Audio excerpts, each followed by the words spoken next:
This sports update is brought to you by Idaluca Chiropractic Center, where we're always glad to see your back.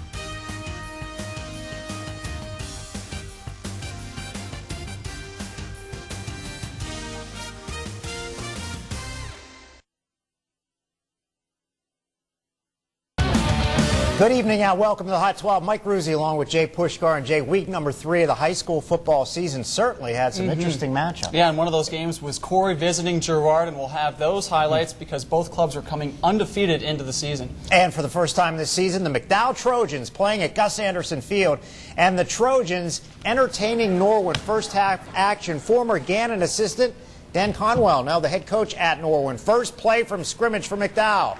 Trojans quarterback A.J. Fenton with the keeper. Going 30 yards. He rushed for 219 on 19 carries, had 3 touchdowns. Next play, Alex Schmood up the middle. Then he takes it outside, and he's taking it all the way down to the 10-yard line. Second and goal. Schmood finishes off the drive with a tough 4-yard TD run, and the Trojans have the early lead. Fourth down play for Norwin at midfield early. Fake the punt. Not even close. So the Trojans take over after the defensive stop. Third series for McDowell. A.J. Fenton going deep to Nate Bailey. That's pretty wide open. 47 yards for the touchdown. McDowell up 2 scores late in the first. That was more than enough. The Trojans pick up their second win of the year, defeating Norwin 49-13. Cathedral Prep knocked off DuBois 42-21. The Ramblers have now won back-to-back games. It was a battle of undefeated clubs at Girard as the Yellow Jackets played host to the Corry Beavers. And on the final play of the first half, Girard leading 12-10. Corry's Mike Brown is intercepted at the goal line by quarterback Pat Dunn. But on the return, Dunn injures his left knee, and he would not return. So without their starting QB, the Jackets would rely on their running backs. Third quarter, Billy Sabaki coming out of the backfield loses the football, and the Beavers pounce on it and recover, but Corry would not be able to cash in after that turnover. Late in the fourth now, still a 12-10 ball game. Corry deep in their own end. Brown's pass is picked off by Joe Sabaki, and he takes it inside the Corry 10-yard line. 3 plays later, it's Brother capping off the Sabaki drive. Billy turns the corner and scores. Girard holds off Corry 19-10. He tipped it, and I was getting ready to hit him, and then right when it fell into my hands, I caught it, and I was like, all right, I'll run with it. I'll try to get some extra yards, and right at the end, try to get that, and I was so happy.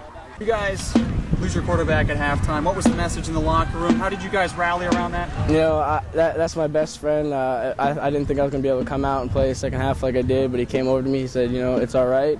Just win one for him, and that's what we tried to do. That's what we did.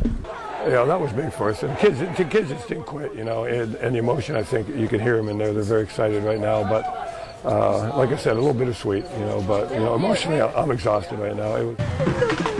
And one of the greatest moments an athlete can ever have, getting a hug from mom after a huge victory. The Jackets are now 3-0 on the year. In search of their first win of the season, the Warren Dragons entertained the undefeated Iroquois Braves. First half action. Dragons on the drive, deep in Iroquois territory, but the Braves force the turnover. Jeff Harvey with the fumble recovery. So the Braves go downfield. Then it's Justin Brown of Iroquois taking the handoff, and he will scamper all the way into the end zone. Nice little cutback to make it 6-0 Iroquois. Dragons got the ball back. Drive stalled, so they kicked this 27-yard field goal, and Warren handed Iroquois its first loss of the year, 27-13. No one can question the passion Fairview head coach Jerry Leitner has for the game of football. We dropped in on his pregame speech before the Tigers took on Seneca. Field conditions tonight aren't in the best situation. We got to hang on the ball. We got to make sure to secure the ball. Defense, we got to knock it loose.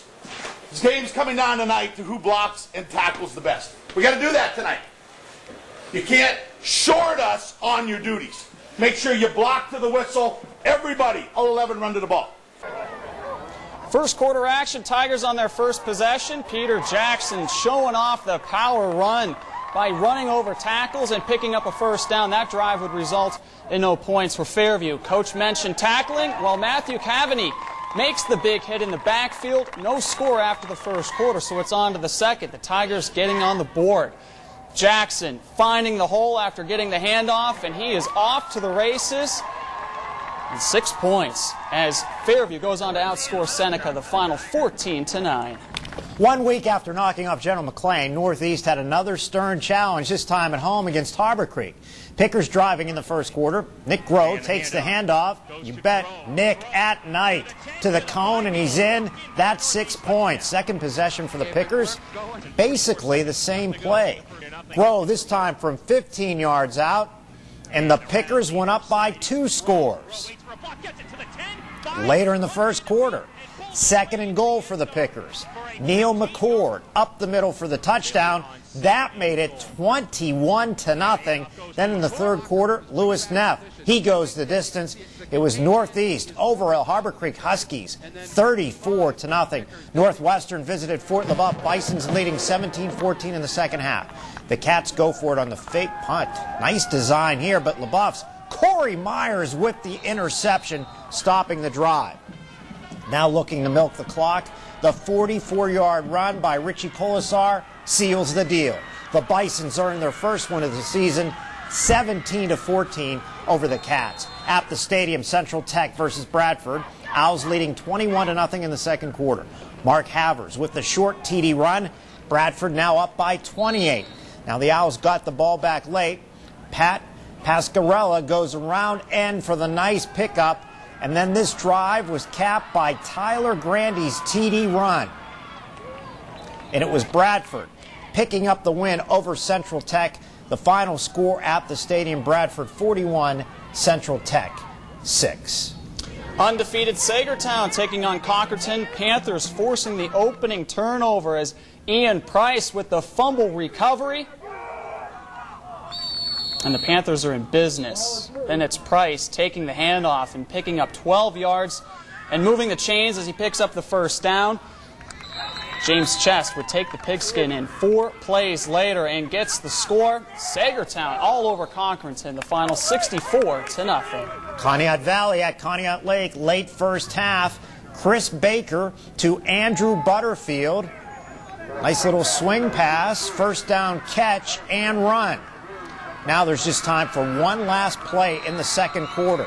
Mike Leonard decides, well, I'm going to have to keep this football. He goes to the left, somehow gets into the end zone. Try for 2, also good. Conneaut Lake defeated the Valley 12-8.